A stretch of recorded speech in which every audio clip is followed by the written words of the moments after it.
छोटी सी गलती पर पानी में डुबा के सजा देने वाला ससुराल। अरे बहू, मेरी चाय कहाँ है? बस चाय चढ़ा रही हूँ पापा जी, लेके आती हूँ। काव्या घबराई हुई सी जल्दी से चाय लेके जाके अपने ससुर को चाय देती है, जिसके बाद काव्या घर के कामों में लग जाती है। हर बात में सजा खाने में मजा आता है क्या भाभी? नन्ना जी, मैं कुछ भूल गई क्या? मेरी हील साफ हुई, मुझे कॉलेज के लिए जाना है। सॉरी दीदी, मैं भूल गई, मैं अभी साफ कर देती हूँ। काव्या जल्दी से हील साफ कर देती है और ऋचा कॉलेज जाने लगती है। काव्या अपनी नंद ऋचा की हील साफ करके जैसी जाने लगती है, उसके मन में एक बात आ जाती है। नन्ना जी, एक बात कहूँ, आप इतनी ऊंची हील पहनकर कॉलेज जाती हो, कहीं गिर मत जाना, मुझे आपकी चिंता होती है। तुम्हें क्या करना है? मैं कुछ भी पहनकर जाऊँ, अपनी हद में रहा करो भाभी। उसी समय सास वहां आ जाती है। बहू, अब तू मेरी बेटी को भी सीख देने लगी है, बहुत रोक टोक करने लगी है। लगता है पिछली सजा भूल गई है क्या? नहीं माँ जी, मैंने तो बस चिंता में कहा था। चिंता करने की जरूरत नहीं है, अपना काम कर, और अगर दोबारा ज्यादा बोलने की कोशिश की तो बहुत बुरा होगा। काव्या चुपचाप वहां से चली जाती है। सुबह जो चाय उसने ससुर जी को दी थी, उसका कप हॉल में ही रखा रह जाता है।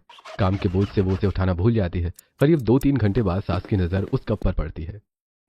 ये क्या है? अभी तक झूठा कप हॉल में रखा है, क्या यही संस्कार लेकर आई है? लगता है फिर से तुझे पानी में डुबाना पड़ेगा, उसके बिना तुझे अक्ल नहीं आती। नहीं नहीं माँ जी, ऐसा मत करिएगा। नीरज, देख रहा है तेरी पत्नी को घर की कोई जिम्मेदारी नहीं है। नीरज रसोई में जाता है। काव्या काम कर रही होती है। काव्या, तुम्हारे नखरे दिन ब दिन बढ़ते जा रहे हैं, एक छोटा सा काम भी ठीक से नहीं होता। मैंने जानबूझकर नहीं किया, बहुत काम था इसलिए भूल गई। हर बार यही बहाना, कब तक चलेगा ये सब? मुझसे गलती हो गई है, आगे से ऐसा नहीं होगा। नीरज काव्या की एक नहीं सुनता और काव्या को छत पर लेकर जाता है और पानी में डुबो देता है। काव्या पानी में तड़पने लगती है, लेकिन जब तक काव्या की सांस उखड़ने नहीं लगती तब तक नीरज उसे वहीं रहने देता है। उसे बहुत परेशान करता है। कुछ देर बाद जब काव्या की सांस उखड़ने लगती है, 10 मिनट बाद, तब जाकर नीरज काव्या को पानी से निकालता है। काव्या के मन में डर और गहरा बैठ जाता है। वो रोते हुए रसोई के एक कोने में बैठ जाती है। क्या हुआ भाभी, अब रोने से काम हो जाएगा क्या? अभी तक कहीं बैठी है, जाकर सारा काम खत्म कर, ये आज का डोज काफी नहीं है। माँ जी, जाती हूँ। कुछ दिन ऐसे ही बीत जाते हैं। काव्या बिना कुछ बोले हर काम करती रहती है। एक दिन वो छत पर कपड़े सुखाने जाती है। उसी समय पड़ोसन सुषमा उसे देख लेती है। बहू, कुछ दिन पहले तेरे रोने की आवाज आ रही थी, सब ठीक तो है ना? नहीं चाची जी, कुछ नहीं हुआ, बस तबीयत थोड़ी खराब थी। बेटा, अगर कोई परेशानी हो तो छिपाना मत, कभी कभी चुप रहना इंसान को और दुख दे देता है। जी ठीक है। इतने में सुष्मिता छत पर आ जाती है। अरे सुषमा जी, बहू तो बहुत सीधी है, आप बेकार में चिंता करती है। अच्छा ठीक है बहन, मैं तो बस पूछ रही थी। सुष्मिता काव्या को नीचे ले आती है। पड़ोसियों के सामने हमारे घर की बातें करने लगी है। मैंने कुछ नहीं बताया माँ जी, मैं तो चुप थी। अगर घर की इज्जत बाहर गई तो अच्छा नहीं होगा, और तुझे पड़ोसन के सामने बुराई करती है। मैं तुझे आज बताता हूँ। मैंने सच में कुछ नहीं कहा। मम्मी, मैंने कहा था ना, भाभी एक दिन सबको बता देगी। इसके बाद सास और नंद दोनों मिलकर काव्या को फिर से पानी में डुबोती हैं और काव्या की आंखें पूरी तरह से लाल हो जाती हैं। काव्या चुपचाप सब सहती रहती है। महेश भी वहीं खड़े रहते हैं, लेकिन कुछ नहीं बोलते। उस रात काव्या अकेले में बैठकर रोती है। क्या मुझसे सच में इतनी बड़ी गलतियां हो जाती हैं? क्या मुझे कभी अपना समझा जाएगा? आखिर मेरी क्या गलती है जो बात बात पर यहाँ पानी में डुबोया जाता है? उधर पड़ोसन सुषमा को काव्या की आंखों का डर याद आता है। उस लड़की के साथ कुछ ठीक नहीं हो रहा, वो बहुत डरी हुई थी, मुझे उस पर नजर रखनी होगी। कुछ दिनों से पड़ोस में रहने वाली औरतों को उस घर से अक्सर रोने और चीखने की आवाजें सुनाई देने लगी थी। किसी को कुछ साफ पता नहीं था, लेकिन हर किसी के मन में एक डर बैठ गया था। बहनों, मुझे तो कई दिनों से लग रहा है कि उस घर में कुछ बहुत गलत हो रहा है। काव्या बहू के चेहरे पर हमेशा डर दिखाई देता है। हाँ, मैंने भी देखा है, पहले कितनी हंसती थी, अब किसी से नजर तक नहीं मिलाती है। भगवान न करे किसी बेटी की जिंदगी ऐसी हो। उनका एक और बेटा भी है, उसकी भी तो शादी होने वाली है। बस यही डर है, कहीं दूसरी बहू के साथ भी ऐसा व्यवहार ना हो। हमें सच्चाई पता लगानी होगी। उस दिन मैं छत पर काव्या से मिली थी। वो कुछ कहना चाहती थी, लेकिन डर के मारे कुछ नहीं बोल पाई। उसकी जाने के बाद भी उसकी आंखों के आंसू मुझे याद है। सारी पड़ोसन एक दूसरे की तरफ देखने लगती हैं। अगर किसी की बेटी पर अन्याय हो रहा हो ना, तो हम चुप नहीं बैठेंगे। बिल्कुल, पहले सच्चाई जानेंगे, फिर उसका साथ देंगे। उधर घर के अंदर काव्या हर दिन चुपचाप अपना काम करती रहती है। डांट, ताने और अपमान उसके जीवन का हिस्सा बन चुके थे, और वही उससे कहीं भी छोटी सी गलती हो जाती तो उसे पानी की टंकी में डुबोया जाता। हर बात पर उसे पानी में डुबोया जाता। धीरे धीरे वो कमजोर होने लगी थी। रात को अकेले बैठी काव्या अपने मन की बात सोच रही होती है। भगवान, अगर इस घर में दूसरी बहू आए तो उस पर मेरी तरह दुखों का पहाड़ मत टूटने देना। काश वो अपनी पसंद से शादी करके ऐसे माहौल से दूर रहे। इसी बीच एक दिन सुष्मिता अपने छोटे बेटे तरुण को अपने पास बुलाती है। बेटा तरुण, अब तेरी भी शादी की उम्र हो गई है, कोई लड़की पसंद है क्या? नहीं माँ, मैंने किसी को पसंद नहीं किया। मैं तो आपकी मर्जी से ही शादी करूंगा। आप लोग जो लड़की पसंद करेंगे वही मेरी पत्नी होगी। मुझे पता था मेरा बेटा मेरी बात कभी नहीं टालेगा। महेश भी वहीं बैठे होते हैं। अब घर में एक और बहू आएगी तो रौनक बढ़ जाएगी। तभी सभी के सामने सुष्मिता मुस्कुरा रही होती है, लेकिन उसके मन में पुराने जख्म जाग उठते हैं। उसकी आंखों के सामने बीते सालों की तस्वीरें घूमने लगती हैं। सालों पहले नई नई दुल्हन बनकर आई जवान सुष्मिता घर के काम कर रही होती है। गलती से उससे एक बड़ा काम बिगड़ जाता है। सुष्मिता, तुझसे एक काम भी ठीक से नहीं होता। माँ जी, मुझसे गलती हो गई, मैं सब ठीक कर दूंगी। हर बार यही कहती है। उस दिन सुष्मिता की सास उसे नदी किनारे लेकर जाती है और नदी में धक्का दे देती है। सुष्मिता डूबने लगती है। वो रोती रहती है, लेकिन कोई उसका साथ नहीं देता। डूबते हुए वो रोते हुए गुहार लगाने लगती है। मैंने किसी का क्या बिगाड़ा है? कोई मुझे बचा लो, कोई मुझे बचा लो। सुष्मिता की सास वहां खड़े तमाशा देख रही थी, उसे तड़पता हुआ देख रही थी। तभी गांव के कुछ लोग वहां आते हैं, सुष्मिता को पानी में डूबने से बचाते हैं। सुष्मिता की सांस उखड़ने लगती है, आंखें लाल हो जाती हैं। तभी उसकी सास वहां आती है। याद रखना, इस घर में बहुओं को अपनी इच्छा से नहीं, घर के नियमों से जीना पड़ता है। आज जो नियमों का पालन नहीं करता, उससे पानी में डूबना पड़ता है। ना डूबे तो डुबाना हमें आता है। एक दिन मैं भी सास बनूंगी, तब जो मन करे करना, लेकिन मेरे रहते नहीं। उस दिन का दर्द सुष्मिता के दिल में घर कर जाता है। वो मन ही मन एक गलत फैसला कर लेती है। मैंने जितना सहा है उसका दर्द मैं कभी नहीं भूलूंगी, और मेरी बहू को भी मैं पानी में डुबोंगी, डुबो डुबो कर सजा दूंगी। सुष्मिता की आंखों में एक पल के लिए दर्द दिखाई देता है। मैंने अपनी जवानी में बहुत दुख झेले थे, लेकिन क्या अब वही सब दोहराना सही है? एक पल के लिए उसका दिल पसीजता है, लेकिन फिर वो अपने मन को कठोर बना लेती है। महेश उसकी तरफ देख। पुराने समय में घरों में औरतों के साथ बहुत सख्ती होती थी, लेकिन समय बदल रहा है। शायद, लेकिन कुछ घाव आसानी से नहीं भरते। कुछ दिनों बाद सुष्मिता अपने बेटे तरुण के लिए पूजा नाम की लड़की पसंद करती है। पूजा एक साधारण और गरीब परिवार की बेटी होती है। पूजा सभी को पसंद आ जाती है, रिश्ता पक्का होता है और कुछ दिनों बाद शादी का दिन आता है। आप चिंता मत करना, मैं सबको अपना परिवार समझकर रहूंगी। बेटी, हमेशा सबका सम्मान करना, लेकिन अपने आत्म सम्मान की रक्षा भी करना। जी माँ। तरुण और पूजा की शादी हो जाती है। ढोल नगाड़ों के बीच पूजा पहली बार अपने ससुराल पहुंचती है। गृह प्रवेश की तैयारी होने लगती है। पड़ोस की सभी औरतें दूर खड़ी होकर ये सब देख रही होती है। हे भगवान, इस बेटी की जिंदगी खुशियों से भर देना, बस इसके साथ कुछ गलत ना हो। पूजा घर के अंदर कदम रखती है। उसकी नजर सबसे पहले काव्या पर पड़ती है। काव्या की आंखों में एक अजीब सा डर और उदासी होती है। मेरी जेठानी इतनी डरी हुई क्यों लग रही है? इनके चेहरे पर मुस्कान क्यों नहीं है? काव्या भी पूजा को देखती है। भगवान, इस नई बहू को मेरी तरह दुख मत देना। गृह प्रवेश की रस्म पूरी हो जाती है। पूजा धीरे से काव्या के पास जाती है। जेठानी जी, मैं नई हूँ, अगर मुझसे कोई गलती हो जाए तो मुझे समझा देना। काव्या कुछ पल तक चुप रहती है। गलती हर इंसान से होती है, लेकिन कभी कभी कुछ घरों में लोग गलती से ज्यादा इंसान को देखने लगते हैं। पूजा हैरानी से काव्या की तरफ देखने लगती है। उसी समय सुष्मिता दोनों को आवाज लगाती है। बहुओं, बातें बाद में कर लेना, पहले घर की रस्में पूरी करो। पूजा चुपचाप वहां से चली जाती है, लेकिन उसके मन में एक सवाल बार बार घूमने लगता है। आखिर जेठानी इतनी सहमी हुई क्यों है? इस घर में ऐसा क्या राज छिपा है? उधर पड़ोस की औरतें भी घर की तरफ देख रही होती हैं। उन्हें भी लग रहा होता है कि इस नई बहू की जिंदगी में क्या होने वाला है। अगर इस बेटी के साथ अन्याय हुआ तो इस बार हम चुप नहीं बैठेंगे। काव्या, क्या अपने डर से बाहर निकल पाएगी? क्या सुष्मिता अपने पुराने घावों की वजह से वही गलतियां दोहराएगी, या उसका दिल बदल जाएगा? और क्या पूजा के साथ भी वही होगा जो काव्या झेलते आ रही है? चलो आगे देखते हैं। शादी के बाद अब पूजा की पहली रसोई थी। सुबह सुबह उसने भगवान के सामने दीपक जलाया और मन ही मन प्रार्थना करने लगी। हे भगवान, आज मेरी पहली रसोई है। मैं चाहती हूँ कि मेरे हाथ का खाना खाकर सब खुश हो जाए और मुझे इस घर की बेटी मान ले। उसी समय काव्या रसोई में आती है। पूजा, अगर किसी भी चीज की जरूरत हो तो मुझे बता देना। पहली रसोई में थोड़ा डर लगता है। जेठानी जी, मैं पूरी मेहनत करूंगी। माँ ने सिखाया है कि पहली रसोई में पूरे दिल का स्वाद होना चाहिए। थोड़ी देर बाद सास, नंद, पति, ससुर और जेठ सब रसोई के बाहर खड़े हो जाते हैं। बहू, आज पहली रसोई है। घर की परंपरा के अनुसार बहुत सारे पकवान बनेंगे। मेरे लिए कचौरी और मिठाई अलग से बना देना। दाल और चावल भी अच्छे बनने चाहिए। मुझे पनीर की सब्जी बहुत पसंद है, और सबके लिए गरम गरम रोटियां भी। आप सब चिंता मत कीजिए, मैं अपनी पूरी कोशिश करूंगी।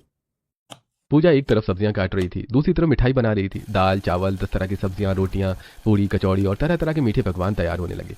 काव्या चुपचाप उसकी मदद करती रहती है। भगवान करे आज सब ठीक हो जाए, पूजा को वो सब सहना ना पड़े जो मैंने सहा है। जेठानी जी, देखिए ना, सब कितना अच्छा बन रहा है। हाँ पूजा, बस हिम्मत बनाए रखना। कुछ घंटों बाद पूरा खाना डाइनिंग टेबल पर सज जाता है। पूरे घर में खुशबू फैल जाती है। सभी लोग खाने के लिए बैठते हैं। बहू ने तो बहुत मेहनत की है। इतने सारे पकवान अकेले बना लिए? सभी खाना खा रहे थे, लेकिन अचानक पनीर चखते ही सबके चेहरे का भाव बदल जाता है। माँ, लगता है पनीर की सब्जी में नमक थोड़ा ज्यादा है।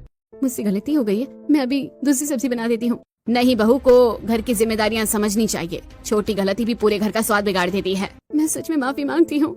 बहू, लगता है बहू को नहीं पता कि इस घर में बहू से गलतियां होती है तो क्या सजा पड़ती है।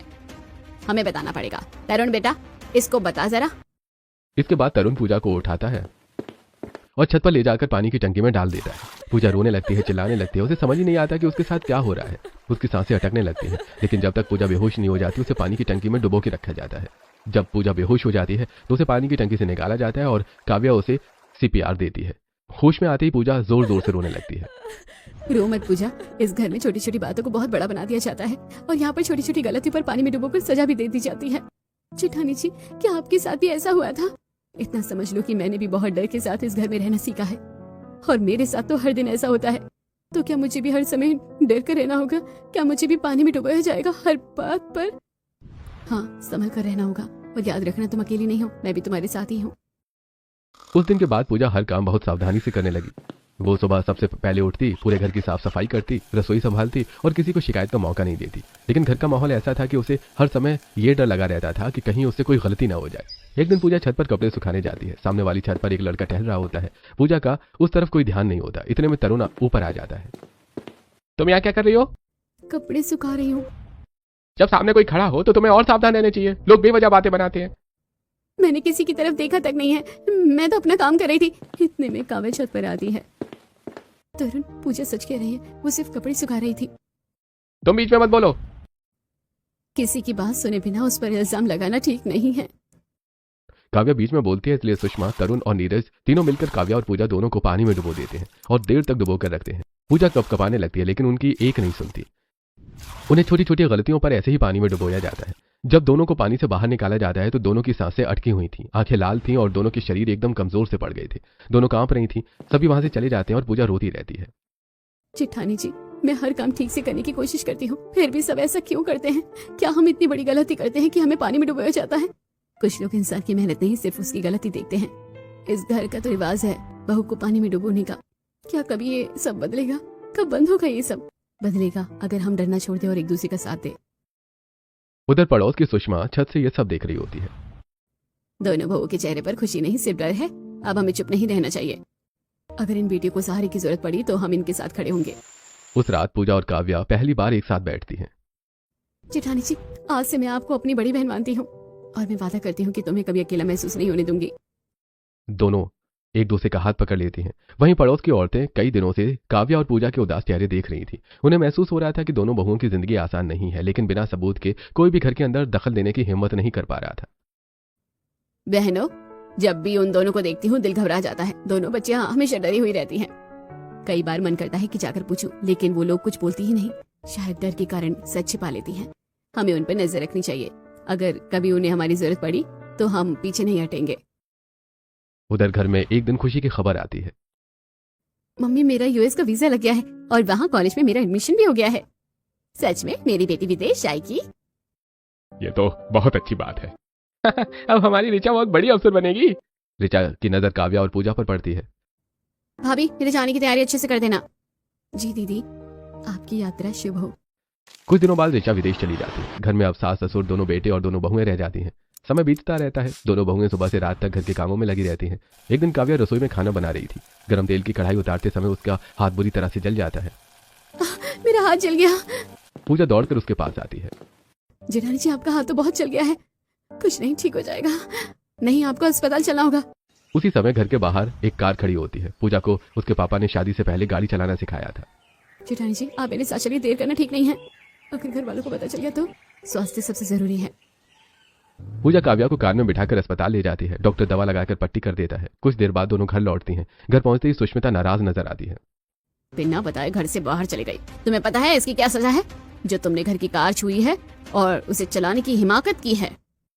माजी, जेठानी जी का हाथ बहुत बुरी तरह से जल गया था, इसलिए अस्पताल ले गई थी। पहले घर में बताना चाहिए था। किसी भी फैसले से पहले परिवार से पूछना जरूरी होता है। गलती मेरी थी। पूजा तो सिर्फ मेरी मदद कर रही थी। लेकिन अब पूजा को इसकी सजा भुगतनी पड़ेगी।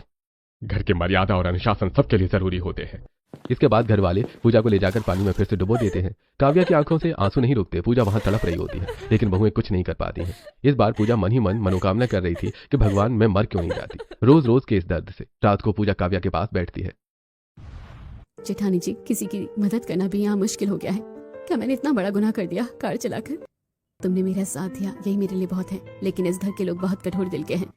कुछ दिन बाद दोनों बहुएं बाजार सामान लेने जाती हैं। सामान ज्यादा होने के कारण लौटने में थोड़ी देर हो जाती है। घर पहुंचते ही सुष्मिता सवाल करने लगती है। इतनी देर क्यों लग गई? माँ जी, बाजार में बहुत भीड़ थी और कुछ सामान मिल भी नहीं रहा था। घर के कामों में समय की कीमत समझनी चाहिए।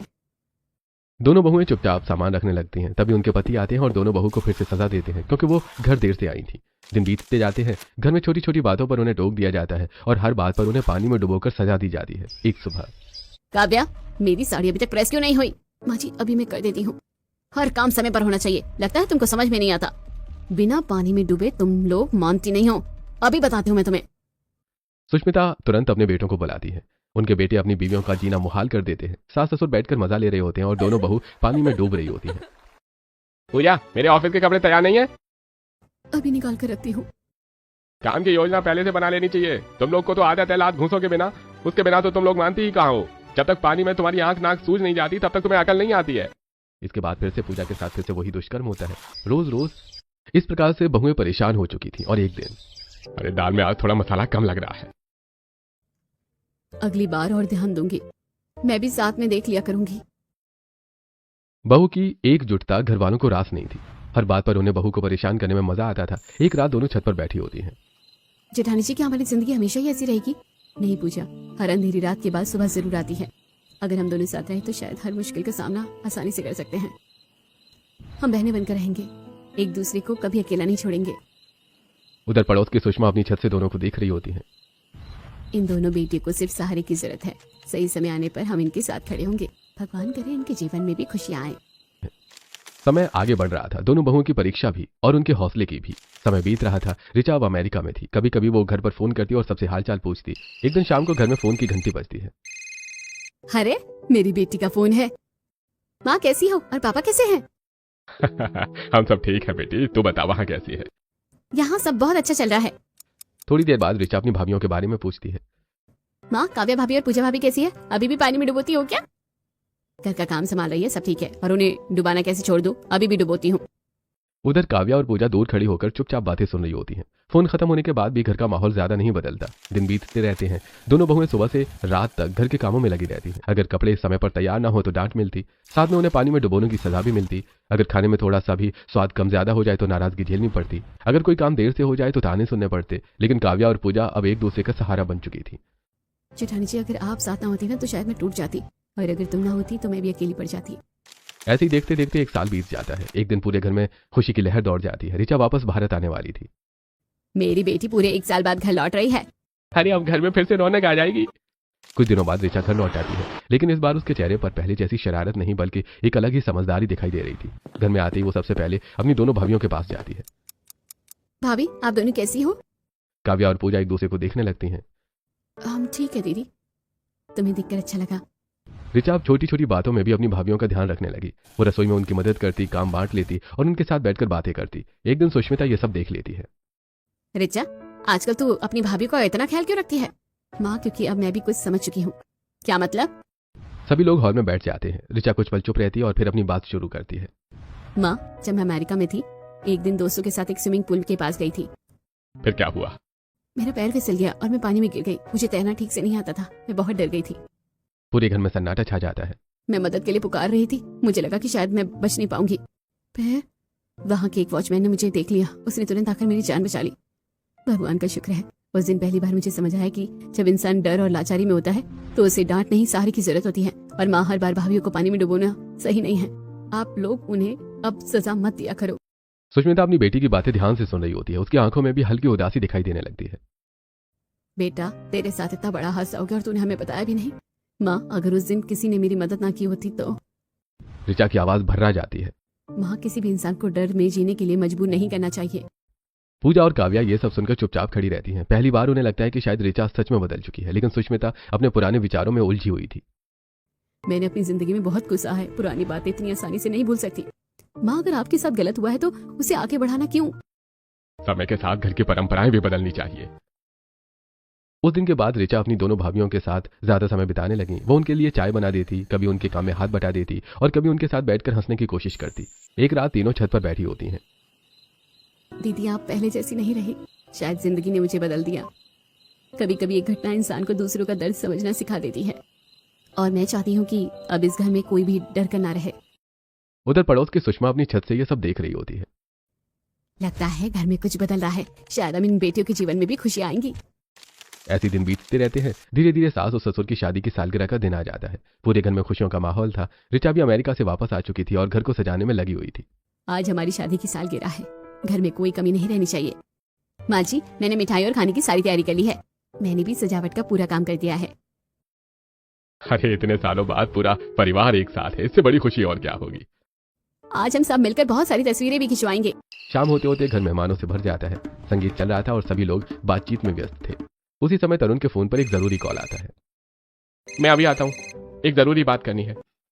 वो बात करते करते घर की छत की तरफ चला जाता है। छत पर हल्का अंधेरा था। तरुण का पूरा ध्यान फोन पर था। चलते चलते उसका पैर फिसल जाता है और वो पानी की बड़ी टंकी में गिर जाता है। उसके मुंह से मदद की आवाज निकलती है, लेकिन नीचे पार्टी का शोर इतना था कि किसी को कुछ सुनाई नहीं देता। तरुण पानी में संघर्ष कर रहा था। नीचे घर में किसी को पता नहीं था कि क्या हुआ है। करीब 1 घंटा बीत जाता है। मेहमान धीरे धीरे जाने लगते हैं। जेठानी जी, तरुण जी कहीं दिखाई नहीं दे रहे? अभी कुछ देर पहले तो यहीं थे, उसका फोन भी नहीं लग रहा। पूरे घर में देखो। सभी लोग अलग अलग जगह तरुण को ढूंढने लगते हैं। पूजा का मन बहुत घबरा रहा था। हे भगवान, इन्हें कुछ हो तो नहीं गया? वो भागती हुई छत पर जाती है। अचानक उसकी नजर पानी की टंकी पर पड़ती है। वो अंदर झांकती है और घबरा जाती है। कोई ऊपर आओ, जल्दी आओ, तरुण जी यहाँ हैं। सभी लोग दौड़कर छत पर पहुंचते हैं। महेश, नीरज और कुछ पड़ोसी मिलकर तरुण को बाहर निकालते हैं। वो बेहोश पड़ा होता है। मेरे बेटे आंखें खोल। भैया कुछ बोलिए, जल्दी अस्पताल चलिए। तरुण को तुरंत अस्पताल ले जाया जाता है। डॉक्टर उसका इलाज शुरू करते हैं। पूरा परिवार अस्पताल के बाहर बैठा होता है। पहली बार सुष्मिता के चेहरे पर डर साफ दिखाई दे रहा था। भगवान, मेरे बेटे को कुछ मत होने देना। अपनी बहू को मैं पानी में डुबाना छोड़ दूंगी। मुझे मेरे किए की सजा मिल रही है। मेरे बच्चे को कुछ मत होने देना भगवान। सब ठीक हो जाएगा। कुछ देर बाद डॉक्टर बाहर आते हैं। देखिए, मरीज अब खतरे से बाहर है। समय पर अस्पताल ले जाने से उनकी जान बच गई। ये सुनते ही सबकी आंखों में आंसू आ जाते हैं। पूजा भगवान को धन्यवाद करती है। रात को अस्पताल के बाहर सुष्मिता अकेली बैठी होती है। वो अपनी जिंदगी के पुराने दिन याद करने लगती है। उसे अपनी बहुओं के डरे हुए चेहरे याद आने लगते हैं। जब अपने बच्चे की जान का डर लगा, तब समझ आया कि अपनों को खोने का दर्द क्या होता है। तब समझ आया कि मैंने तुम्हारे साथ कितना गलत किया। अब मैं कभी तुम्हें पानी में नहीं डुबोऊंगी।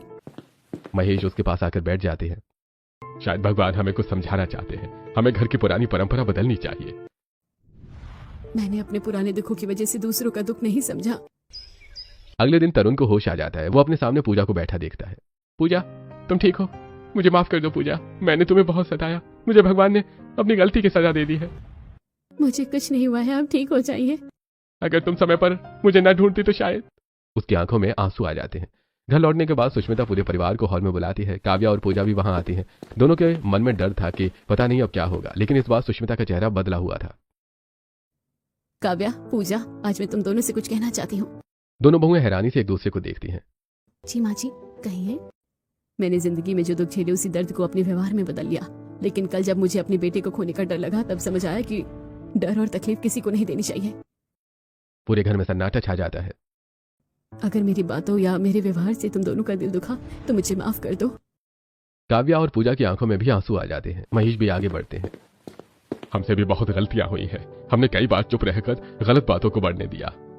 आज से इस घर में कोई पुरानी गलत परंपरा नहीं चलेगी। इस घर में सम्मान और अपनापन रहेगा।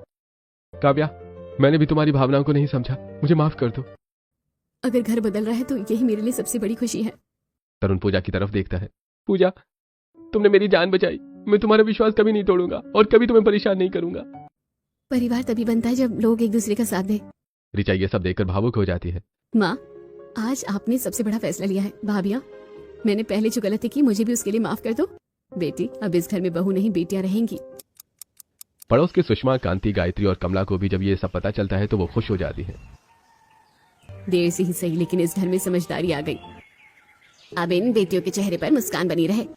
धीरे धीरे घर का माहौल बदलने लगता है। अब काव्या और पूजा काम मिलकर करती थी। सुष्मिता भी उनके साथ बैठकर बातें करती थी। महेश परिवार को साथ लेकर खाना खाते थे। ऋचा अपनी भाभियों के साथ हंसती मुस्कुराती थी। तरुण और नीरज भी अब अपने परिवार के साथ सम्मान और प्यार से पेश आते थे। उस घर में अब डर नहीं था, ताने नहीं थे, सिर्फ अपनापन था। अब बात बात पर बहू को पानी में नहीं डुबोया जाता था, उनकी गलतियों को माफ किया जाता। और उस दिन सुष्मिता ने पूरे परिवार के सामने एक बात कही। याद रखना, कोई भी परंपरा इंसानियत से बड़ी नहीं होती। आज से हमारे घर में सम्मान, प्यार और एक दूसरे का साथ ही सबसे बड़ी परंपरा होगी। काव्या और पूजा मुस्कुराते हुए एक दूसरे का हाथ पकड़ लेती हैं। उनकी आंखों में पहली बार डर नहीं बल्कि एक नई उम्मीद थी, और इसी के साथ उस घर में सुख, शांति और प्रेम का नया अध्याय शुरू हो जाता है।